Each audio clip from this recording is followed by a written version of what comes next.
Hello दोस्तों, students. आज मैं लाइव हूँ 12th क्लास का बिहार बोर्ड का पोयम, इंग्लिश का पोयम एन इपिटाफ। एन इपिटाफ, इपिटाफ इसका मतलब क्या हुआ और इपिटाफ का मतलब के अनुसार ये पोयम है। जैसे कोई व्यक्ति जब इस दुनिया से चला जाता है, ये चली जाती है, तो उसको क्या चीज याद रहता है, इसी के बारे में इस पोयम में है। इसको हम लोग बारी बारी से समझने का प्रयास करेंगे। तो आ जाइए लाइव, चलिए पहले चलते हैं एन इपिटाफ। बीच बीच में हम ट्रिक भी बताते जाएंगे कि इंग्लिश जो बहुत भारी लगता है कैसे आसान हो जाएगा। बहुत ही आसान हो जाएगा, तो बात को समझना है, समझते जाना है, कोई ज्यादा बड़ी चीज नहीं है। एन इपिटाफ, इपिटाफ का मतलब होता है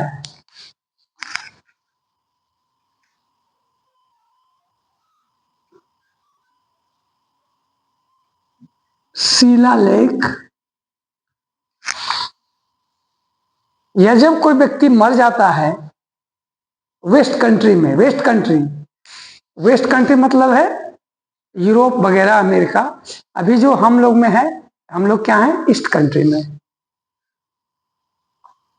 तो वेस्ट कंट्री में जब कोई मृत्यु होती है किसी की, तो उसको दफना दिया जाता है। यहाँ भी है, बहुत सारे हैं परंपराएं, हिंदू, मुस्लिम, सिख, ईसाई, क्रिश्चियन, ये सारे चीज की अलग अलग परंपराओं से दफनाया जाता है। तो वेस्ट कंट्री में क्या नियम है कि मरने के बाद उसको दफना दिया जाता है। दफनाने के बाद उसके जो मरा हुआ होता है उसके बगल में एक शिलालेख लिख दिया जाता है। शिलालेख मीन्स कि यह व्यक्ति कौन है, कब मरा, इसके क्या क्या काम थे, वो सब लिख करके उन्हीं गाड़ दिया जाता है। उसी का देखिए एक बहुत ही मार्मिक चित्रण है, और ये गा कौन रहा है वो भी देखना है। आएगा अगर एग्जामिनेशन में कि कौन गा रहा है, कौन कह रहा है, तो उसमें क्या देना है जवाब, ये भी ध्यान से समझना है। सबसे पहली बात, एन इपिटाफ एक पोयम है composed by Walter de la Mare. Walter de la Mare क्या है, पोएट है। पोएट मतलब कवि, जो कविता को लिखते हैं उसे पोएट कहा जाता है। तो वाल्टर डी ला मेयर, मरे भी बोलते हैं लेकिन मेयर इसको बोलना चाहिए। गुड प्रोनाउंसिएशन करना है, not bad pronunciation, not haffidavit but affidavit, no agenty card but identity card. ये सीखते भी चलना है, हाउ टू प्रोनाउंस। इंग्लिश में उच्चारण भी बहुत मायने रखता है। तो हम चलते हैं वाल्टर डी ला मेयर। और इनका जो जन्म हुआ है, एक मैं ट्रिक बताता हूं। इनका जन्म हुआ है 1873। 1873 मतलब 1873 ईस्वी, और मृत्यु कब हुई, 1956। तो एक चीज ध्यान में रखना है जीवन में, जितने भी खास करके 12 तक जितने भी जन्म मृत्यु की बात आए, तो सिर्फ और सिर्फ जन्म को याद रखना है, मृत्यु को नहीं। कब मरे हैं इस डेट को हटा दीजिए, आपका 50% प्रॉब्लम सोल्व हो जाएगा। तो यहां क्या है, वाल्टर डीला मरे का जो जन्म हुआ है 1873 में, बस इसी को याद रखना है। 1956 भूल जाइए। चलिए, तो कोई भी पोएट होते हैं उनका कुछ राइटिंग होता है, मतलब कि कुछ किताबें कुछ पोएम लिखते हैं। तो वाल्टर डिला मेयर 2 किताबें बहुत महत्वपूर्ण लिखे हैं, जिसका नाम है सॉन्ग्स ऑफ चिल्ड्रेन। अच्छा, सॉन्ग्स ऑफ चिल्ड्रेन से ये समझना है Walter de la Mare is called, Walter de la Mare is called माने वाल्टर डिला मेयर क्या कहलाते हैं? ये कहलाते हैं चाइल्ड पोएट। मतलब ये चाइल्ड पोएट कहलाते हैं, मतलब बच्चों का कवि।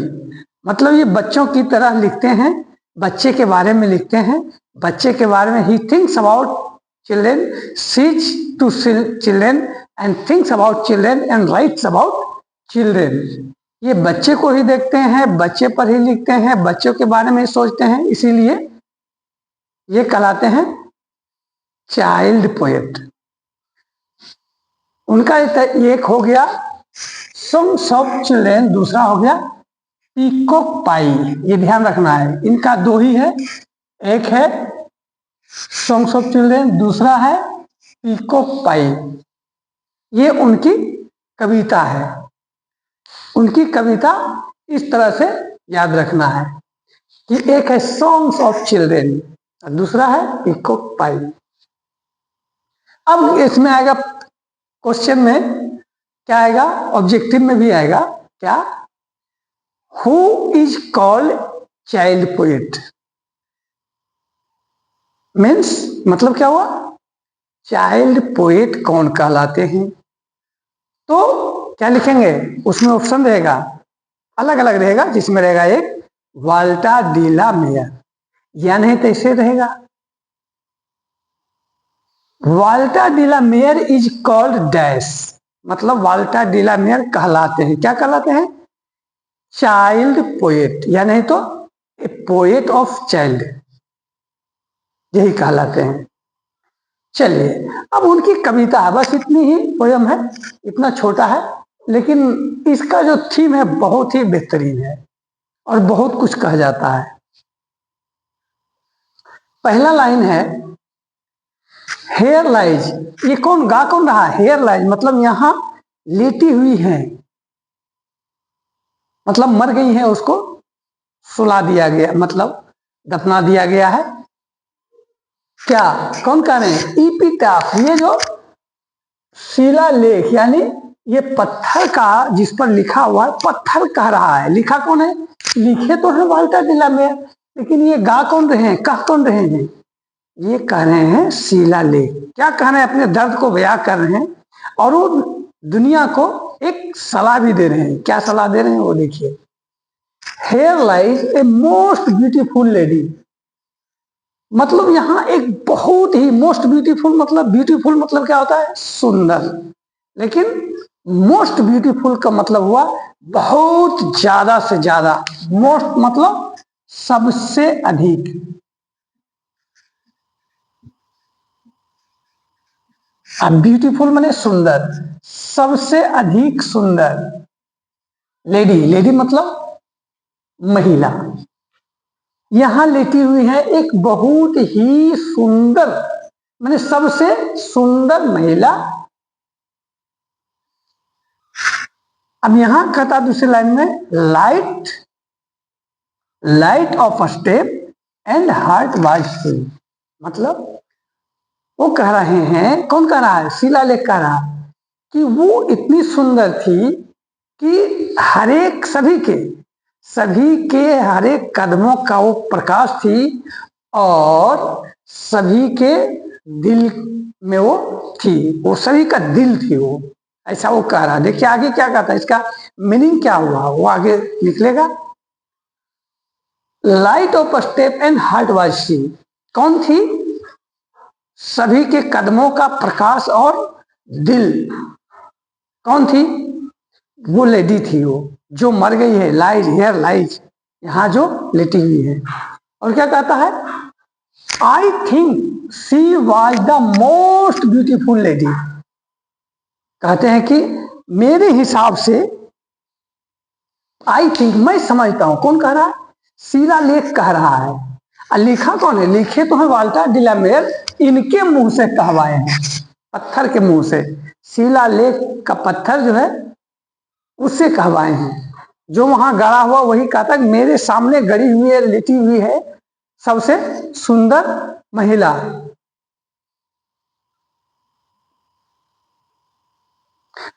अब देखिए,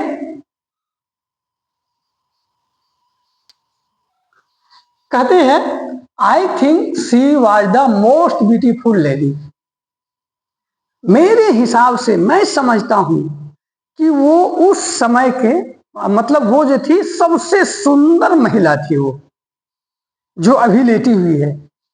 that ever was that ever was in the west country, जो कि उस समय सबसे ज्यादा वेस्ट, उस समय जो वेस्ट कंट्री में थी उन लोगों में, माने उस सभी में सबसे सुंदर महिला थी। बट अब क्या कहते हैं? ये कह रहे हैं, कौन? शिलालेखों को कह रहा है, लोगों को समझा रहा है, हम लोगों को, सभी लोगों को। क्या? बट ब्यूटी पासेस, ब्यूटी मतलब सुंदरता, ब्यूटी पासेस, ब्यूटी वैनिसेस, वैनिसेस माने गायब, वैनिसेस। ब्यूटी क्या हुआ? अब वो चूंकि मर गई, उसकी सुंदरता भी खत्म हो गई, गायब हो गई, वैनिसेस, गायब। Beauty passes, beauty passes. और ब्यूटी क्या हुआ? पास हो गया, माने गुजर गया, माने खत्म हो गया। वो मरी और उसकी ब्यूटी जो है फिनिश, पास हो गया, गुजर गया, गायब हो गया। और क्या कहता है? How ever rare rare it be. और ये दुनिया की, ये कह रहे हैं, ये शिलालेख की भी टाप कह रहा है, ये दुनिया का रीत है कि यह कितना भी सुंदर हो, सुंदर से सुंदर क्यों ना हो, वो तो ब्यूटी जैसे पास मरने के बाद खत्म हो जाता है, वो तो वही काम हुआ है, वो तो स्वाभाविक है। Beauty how ever rare rare it be, चाहे रेयर से रेयर, माने एकदम सुंदर से सुंदर क्यों ना हो, तब भी यही होना है, मतलब खत्म, मृत्यु तो खत्म। एंड व्हेन आई क्रम्बल, और तो सोचिए, बहुत इंपॉर्टेंट, व्हेन आई क्रम्बल, अगर अगर मैं मर जाऊंगा, मैं टूट जाऊंगा। क्रम्बल मतलब बिखर जाना, एक दिन तो मुझे भी बिखर जाना है। Nothing is permanent in the world, in this world nothing is permanent, everything has to pass away, सभी को खत्म हो जाना है, तो मैं भी खत्म हो जाऊंगा। And when I crumble who will remember, मेरे ऊपर तो इसका नाम ठिकाना लिखा हुआ है, ये जो नाम ठिकाना लिखा हुआ है, मैं जब क्रम्बल मैंने बिखर जाऊंगा, तो ये तो बिखर जाएगी, इसका तो जो लिखा हुआ है इसके बारे में भी सुंदर थी, light of stand and life of step and heart wash, ये सब तो खत्म हो जाएगा, तो बचेगा क्या? अब इसका मतलब ये हुआ क्या? This lady of the west country, कौन जानेगा कि ये वेस्ट कंट्री की थी और इतनी सुंदर थी। जब मैं बिखर जाऊंगा तो इसकी ब्यूटी भी खत्म हो गई है, निकल गया, खत्म हो गया, पास हो गया, गुजर गया। और मैं जब खत्म हो जाऊंगा, जो नाम ठिकाना लिखा हुआ इसके बारे में वो भी खत्म हो जाएगा, तो इसको कौन याद करेगा? तो याद क्या, इसका कहने का मतलब है कि only work is permanent, what you do in the world that is permanent, and after that nothing is permanent in the world, either rare of rare beauty also, बस यही कहा गया है। अब इसमें किस प्रकार से ऑब्जेक्टिव आएगा, कैसे आएगा, इसका हम अलग से एक वीडियो डालेंगे। तो चलिए आज बस इसी को पहले समझ लीजिए, एक बार फिर समरी में बता देता हूं। एन एपिटाफ शिलालेख है, वाल्टर डिलामेयर ने लिखा है। इसका जन्म 1873 में हुआ है, वो कह रही है, वो कहवाए हैं शिलालेख के माध्यम से। शिलालेख जो है, जो लिखा हुआ जो लेख है, वो कह रहा, पत्थर कह रहा है, गा रहा है कि here lies most beautiful lady, और क्या light of step and heart was she, वो सभी की दिलों की धड़कन थी और सभी के कदमों का प्रकाश थी। I think she was the most beautiful lady, मुझे लगता है कि वो सबसे मोस्ट ब्यूटीफुल लेडी थी वो, that ever was in the west country, जो कि वेस्ट कंट्री में उस समय सभी जितनी लेडी थी सबसे ज्यादा सुंदर वही थी। बट क्या कहता है, ब्यूटी वैनिसेस ब्यूटी पासेस, ब्यूटी खत्म हो गया, ब्यूटी गायब हो गया, अब वो रहा नहीं। और क्या, अगर मैं क्रम्बल हो जाऊंगा, पत्थर कहता है जो कि वहां गाड़ा हुआ है, जिस पर कि उसके बारे में, लेडी के बारे में लिखा हुआ है कि सुंदर थी, ये थी, वो थी, लेकिन वो काम नहीं किया, सिर्फ सुंदरता थी। If I crumble who will remember, जब मैं टूट जाऊंगा तो फिर इसके बारे में कौन क्या कहेगा, मुझे तो खत्म हो जाना है। लेकिन only the work remains still for ever, हमेशा के लिए कौन रहता है, तो वो रहता है किया हुआ कर्म। Okay okay, bye, see you, take care and best of luck, take the marks 100% in the examination. Thank you.